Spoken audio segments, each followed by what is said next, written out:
Hello बच्चों। आज विज्ञान का जो मॉडल टेस्ट पेपर है उसका तीसरा सेट सी सेट लेकर के आपके सामने आए हैं। आपने 2 सेट पढ़ लिए होंगे और तैयार कर लिए होंगे। अब ये तीसरा सेट है, इसको भी आप अच्छी तरीके से पढ़ लें और तैयार कर लें तो आशा है आपको पूरा पेपर इसमें से मिल जाएगा। ये जो यहाँ वही सब चीज़ें हैं। मॉडल टेस्ट पेपर 2023, समय 3 घंटे, क्लास 10 सेट सी।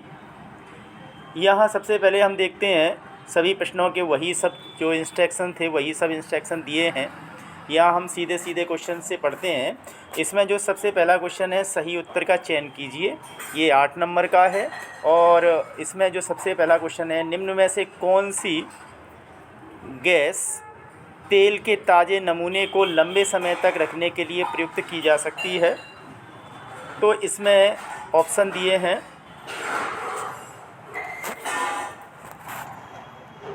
पहला ऑप्शन है कार्बन डाइऑक्साइड या ऑक्सीजन, दूसरा है नाइट्रोजन या ऑक्सीजन, तीसरा है कार्बन डाइऑक्साइड या हीलियम और चौथा है हीलियम या नाइट्रोजन। तो इसमें जो सही आंसर है वो है हीलियम या नाइट्रोजन। दूसरा जो क्वेश्चन दिया है, NaOH के 8 ml बिलियन को उदासीन करने के लिए कितने HCl बिलियन की आवश्यकता होती है? तो जितना बेस है यानी जितना क्षार है उतना ही हमको क्या लेना पड़ेगा? अम्ल लेना पड़ेगा। तो जितना 8 ml क्षार है तो 8 ml ही क्या होगा? अम्ल होगा। तो इसका जो सही आंसर है वो क्या है? 8 ml। इसके बाद अगला जो क्वेश्चन है, अपच का उपचार करने के लिए निम्न में से किस औषधि का उपयोग किया जाता है? तो इसमें 4 ऑप्शन दिए हैं। एंटीबायोटिक है, एनाल्जेसिक है, एंटासिड है, एंटीसेप्टिक है। तो इसका जो सही आंसर है वो सही आंसर क्या है? एंटासिड, ये सही आंसर है। अगला जो क्वेश्चन पूछा है, खाद्य पदार्थ के डिब्बों पर जिंक के बजाय टिन का लेप होता है क्योंकि टिन अपेक्षा जिंक से महंगा है, टिन की अपेक्षा जिंक का गलनांक अधिक है, टिन की अपेक्षा जिंक अधिक क्रियाशील है, टिन की अपेक्षा जिंक कम क्रियाशील है। तो टिन का लेप इसलिए किया जाता है क्योंकि टिन की अपेक्षा जिंक अधिक अभिक्रियाशील है।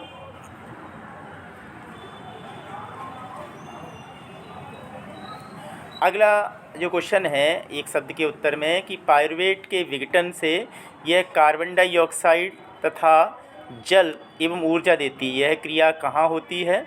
तो इसमें ऑप्शन दिए हैं। सबसे पहला ऑप्शन दिया है कोशिका द्रव्य में है, दूसरा माइटोकॉन्ड्रिया में, तीसरा हरितलवक में, चौथा केंद्रक में है। तो जो सही आंसर है वो क्या है? माइटोकॉन्ड्रिया। इसका जो सही आंसर क्या है? माइटोकॉन्ड्रिया है, माइटोकॉन्ड्रिया। अगला है, 2 तंत्रिका कोशिकाओं के मध्य के खाली स्थान को क्या कहते हैं? तो यहाँ 4 ऑप्शन दिए हैं। द्रुमिका है, सिनेप्स है, एक्सॉन है, आवेग है। तो इसका जो सही आंसर क्या है? सिनेप्स। अगला है, किसी बिंब का वास्तविक तथा समान साइज प्रतिबिंब प्राप्त करने के लिए बिंब को उत्तल लेंस के सामने कहाँ रखें? तो इसमें एक सही आंसर रहेगा फोकस दूरी की 2 गुनी दूरी पर, यानी बा आंसर।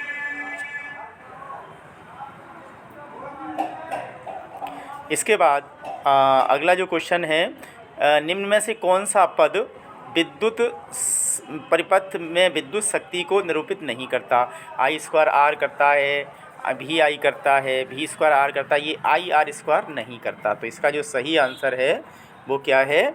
IR²।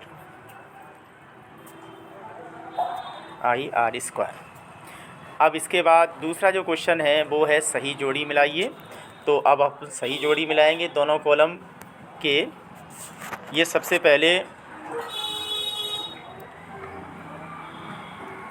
ये है नर युग्मक। तो यहाँ देखते हैं नर युग्मक यानी शुक्राणु होता है, तो इस नर युग्मक को हम किससे मिला देंगे? शुक्राणु से मिला देंगे। दूसरा दिया है मादा युग्मक, तो मादा युग्मक यानी अंडाणु, इसको अंडाणु से मिला देंगे। तीसरा है आनुवांशिक लक्षणों के वाहक कौन होते हैं? जीन्स होते हैं, जीन्स से मिला देंगे। जरा दृष्टि दोष, तो इसके लिए द्विफोकसीय लेंस का उपयोग किया जाता है, इससे मिला देंगे। निकट दृष्टि दोष, अवतल लेंस का उपयोग किया जाता है। अस्थायी चुंबक यानी विद्युत चुंबक अस्थायी चुंबक होता है, और कार्क स्क्रू नियम यानी ये किसने दिया था, मैक्सवेल ने दिया था। तो इस तरीके से 8 नंबर की जो जोड़ियां हैं वो जोड़ियां मिला देते हैं। अगला जो क्वेश्चन है, रिक्त स्थानों की पूर्ति कीजिए। तो इसमें जो रिक्त स्थानों की पूर्ति है वो रिक्त स्थानों की पूर्ति करेंगे।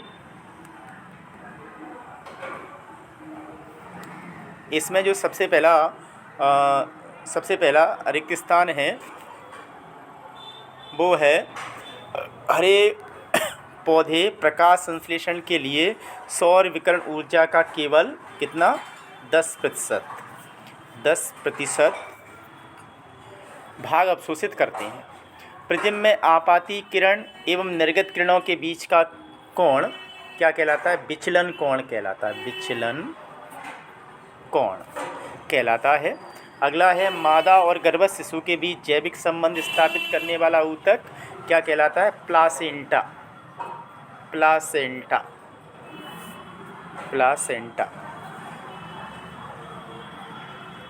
इसके बाद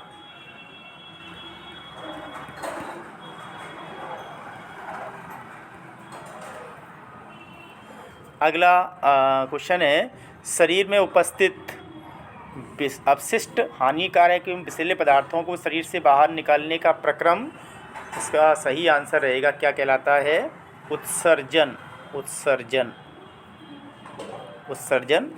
और इसके बाद है अगला, वे अभिक्रियाएं जिनमें अभिकारकों के बीच आयनों का आदान प्रदान होता है क्या कहलाती हैं, द्विविस्थापन अभिक्रियाएं।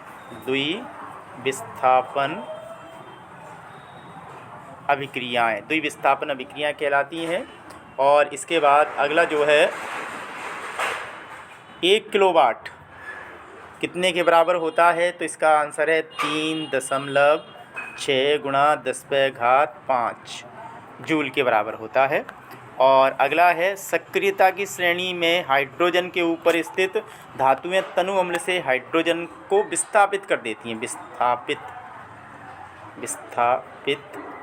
कर देती हैं।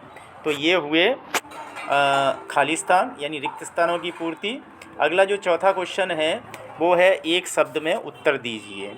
तो एक शब्द में उत्तर ये पूछा है कि किस हार्मोन की कमी से मधुमेह रोग होता है, तो इसका आंसर होता है इंसुलिन आंसर होगा इसका। इंसुलिन की कमी से मधुमेह रोग होता है। मेंडल ने अपने प्रयोग में किस पौधे का चुनाव किया, तो इसका आंसर है मटर के पौधे का चुनाव किया। इसके बाद अगला है, दर्पण सूत्र लिखो। तो दर्पण सूत्र क्या होता है, 1/F = 1/V + 1/U, ये होता है दर्पण सूत्र।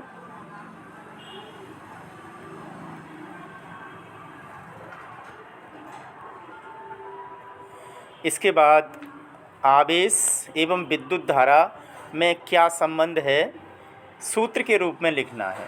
तो ये होता है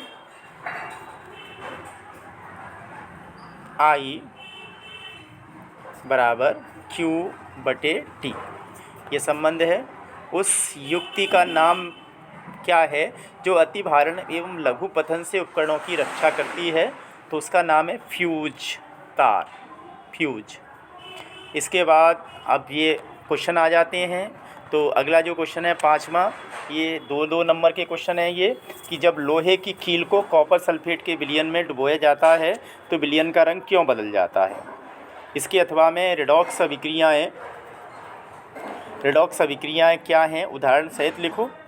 अगला है, आघात वर्धनीयता को परिभाषित करो, अथवा आयनिक यौगिकों के 2 गुणधर्म लिखो। 7वां क्वेश्चन है, समजातीय श्रेणी क्या है, उदाहरण लिखो, अथवा है निम्न यौगिकों की संरचना चित्रित कीजिए। पेंटेनॉल है और हेक्सेनल है। अगला है 8वां क्वेश्चन, स्वपोषी पोषण के लिए आवश्यक परिस्थितियां कौन सी हैं और उसके उत्पाद क्या हैं। इसके अथवा में है जाइलम तथा फ्लोएम में 2 अंतर लिखो। अगला क्वेश्चन है 9वां, कायक प्रवर्धन के 2 लाभ लिखो, अथवा हाइड्रा में मुकुलन क्रिया लिखो। 10वां क्वेश्चन है, विभिन्नताएं उत्पन्न होने से किसी चीज़ का अस्तित्व किस प्रकार बढ़ जाता है, और अथवा है प्रभावी एवं अप्रभावी लक्षण क्या है। क्वेश्चन नंबर 11 है, हीरे का अपवर्तनांक 2.42 है, इस कथन से क्या आशय है। और इसके अथवा में है, उत्तल दर्पण की फोकस दूरी ज्ञात करो जिसकी वक्रता त्रिज्या 32 सेंटीमीटर है। 12वां क्वेश्चन है, निम्न स्थितियों में प्रयुक्त दर्पण का प्रकार बताओ।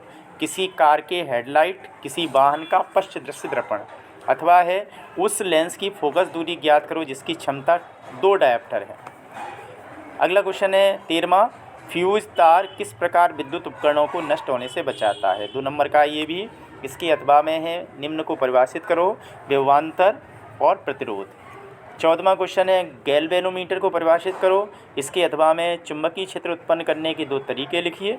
और क्वेश्चन नंबर 15 है, दिष्ट धारा तथा प्रत्यावर्ती धारा क्या है, इसके अथवा में किसी विद्युत परिपथ में लघु पथन कब होता है। और 16वां क्वेश्चन है, परितंत्र में अपमार्जकों की क्या भूमिका है, अथवा जैव निम्नीकृत पदार्थ क्या हैं, उदाहरण लिखो। क्वेश्चन नंबर 17, ये यहाँ से 3 नंबर के आ गए।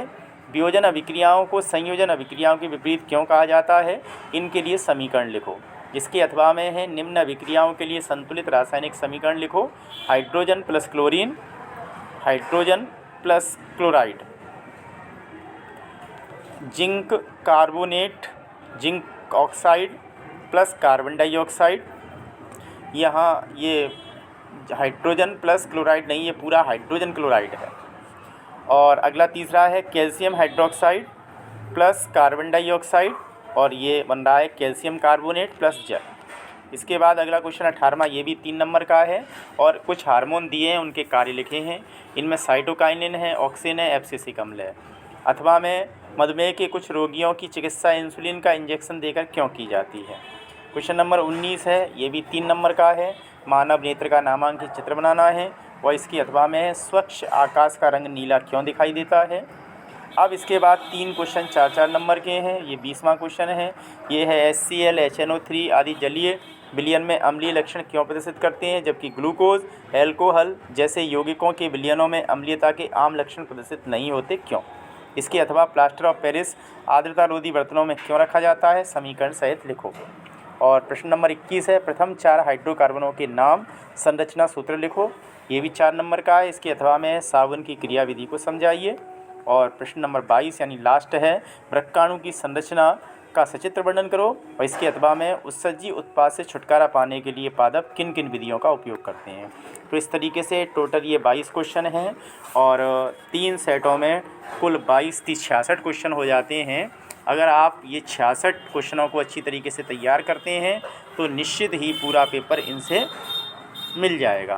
तो आप इन तीनों सेटों को अच्छी तरीके से तैयार कर लें और परीक्षा में सफल हों, अच्छे नंबरों से पास हों। आप सभी को बेस्ट ऑफ लक। धन्यवाद।